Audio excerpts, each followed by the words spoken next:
I'd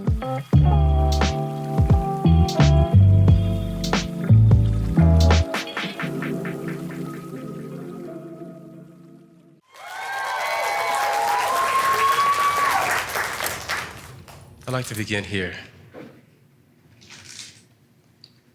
I don't believe that I have anything to teach or anything to tell, but I do have the ability to share.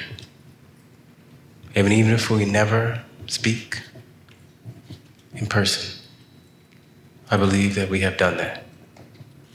Share.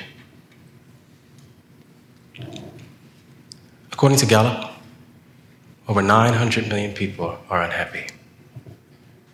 That's the United States 3 times over.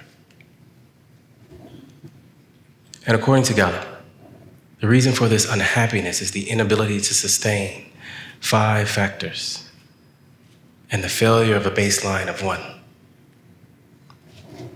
These factors, social, financial, physical, community, work, well-being, and this 6th one, genetics, which we'll save for a better talk. These things are what cause happiness, according to the research. Simultaneously, Pew Research articulates that people seeking fulfillment also look to factors, some overlapping with Gallup, others not so much. Community, social, work, and other things like pets, education, religion. What I find most fascinating and interesting about this thorough research is that they point to one thing, that we all rely on external things to be happy, to be fulfilled. And it leaves me wondering, are we missing something? Is there an opportunity? And I want to take a moment. I would like to pivot. And I use that word because a lot of smart people, I believe, use that word, so I want to seem intelligent on this particular platform, so I'm going to use that specific word, pivot. So go with me and pivot. I want to pivot and introduce you to the true star of this share, the lily. And for those of you who have bought your Bible and are always ready, not that one, but thank you, the flower has been described as the most tantalizing, the most beautiful, known throughout the world and through history by Greek lore, German mythology, the Bible, because of this beauty. Currently, our social backdrop, she's a part of gardens across the world, a part of traditions that are celebrated everywhere, including one of the famous, the wedding, taking center stage as a part of the bridal bouquet. I want you to park her for one moment, and I want you to consider that she is something more. And I want you to think about all those external factors that we just discussed, and think of your own, your car, your house. I want you to imagine them as her, as a lily. And the question that comes to me is, where did these lilies come? How did we get these lilies? I'd like to pose the possibility that adolescence and early learning have a critical role in that, and that those are places where we begin to learn and mold minds, telling people what they should be, what they should do, what they should have. My favorite in elementary school is, what are you going to be when you grow up? Lilies, planted, cultivated. And this continues as we age and we grow and we matriculate through systems. You begin to hear whether or not you exit some educational system that it's time to get a job. You got that good job, now it's time to get that good car, that fancy car. You got that fancy car, when are you gonna get that big house with the white picket fence and the rose bushes? And once you have that big old house, when are you gonna put that big family in there? And once you have that family, for those of you who have children, my favorite, when are you gonna have more? lilies planted, cultivated over and over.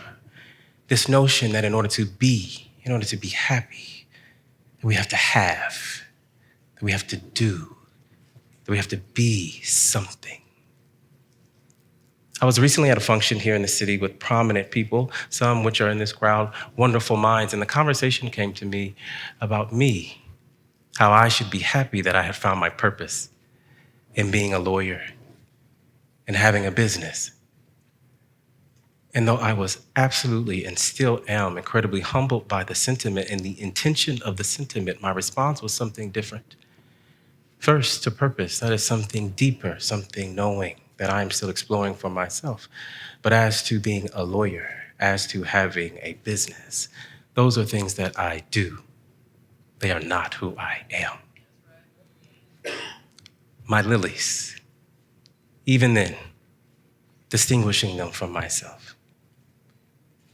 Now, this notion is essentially the self.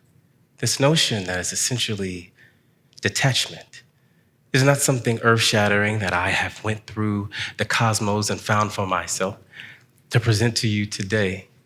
It is, however, a part of my natural walk in my life, being blessed with parents in one household that allowed me to be and to explore. And as I aged, I realized that these notions, this sentiment, have existed since the beginning of time, being shared by philosophers and masters of divinity, being shared by the enlightened ones. Epictetus, a Greek philosopher, Stoic, former slave, shared that everything is vulnerable, everything perishable. And if you attach yourself to any one of them, just one, you subject yourself, prey to anxiety and stress. The Buddha was man, enlightened through the release of the things that he had in order to connect with that which was within and which is. The Buddha shared that it is within that one shall find true peace. The Christ was man, Son of Man, reaching the apex of divinity by releasing all those around in order to align and be that which always was. The Christ shared, neither shall they say, lo here, or lo there, but nigh the kingdom. The kingdom is within. So what am I saying? Why am I sharing this? I can be honest and let you know that I had a very difficult time coming to this stage. Mainly because I couldn't figure out what it is that I could share that would not be a complete, utter waste of 15 minutes of your life. And for those of you who I've wasted your time, don't tell me. God bless you. For the rest of you, thank you for remaining in your seats. But what was resounding in my soul, in my being, was this, that I know and that I believe, that we are all beauty, that we are all divine, and that you most seek and desire has been you this whole time. So what does that have to do with the lily? I didn't forget about her. What does that have to do with the research? The lily, that tantalizing and beautiful creature, is a killer. If mishandled or consumed by man in any form, has the power to stop the heart. How does that relate to the research? Unhappiness, for some, may be a metaphysical and an aloof concept, but the science has articulated that it has shown up in physical form. Over half of the world has been stricken with anxiety and stress. There has been an uptick in physical pain that is unable to be connected to a physical source or cause. There has been an increase in civil unrest and political instability. And yes, death has risen, even so by what we call death by despair, overdose, suicide. And just like that lily, when we rely upon these external things that we cannot sustain, we subject ourselves to this pain. We make ourselves vulnerable to the possibility of our own death. So, why are we unhappy? Well, the research tells you that it's these external factors that one cannot sustain or that we're having difficulty sustaining. I'd like to pose an alternative or even a companion theory. That we have slept on the beauty that we are, and we have confused what we are with what we have, missing the beautiful divinity that you've always been. So what do we do? I don't know. I know you're waiting for something real deep. I have no idea. But what I can do is welcome you on my journey to find your own journey. There are 3 things that I do. 1, I identify my lily. The law, the car, the children, the house. Like Melissa told me, her yacht that's in some port somewhere that she's supposed to bring me on at some point in this life. That private jet that I am positive one of you are going to gift me with when I leave this stage. I so am waiting for her. Her name will be Lily. Once you have identified your lily, 2, don't enmesh yourself with your lily. Being a lawyer, having a business, they are not who I am. They're a gift I've been able to experience. You are not your degree. You are not your home. You are not your child.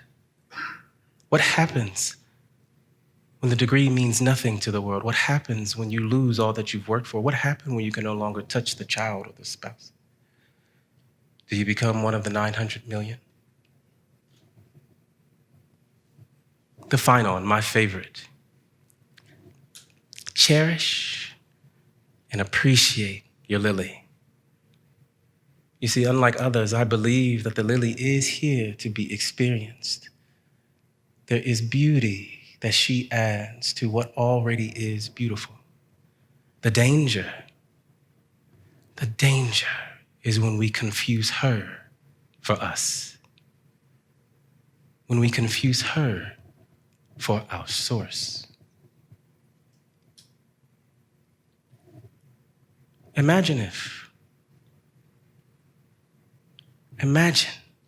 if all this time we've been praying and pleading and begging for happiness from others. Others person, others thing.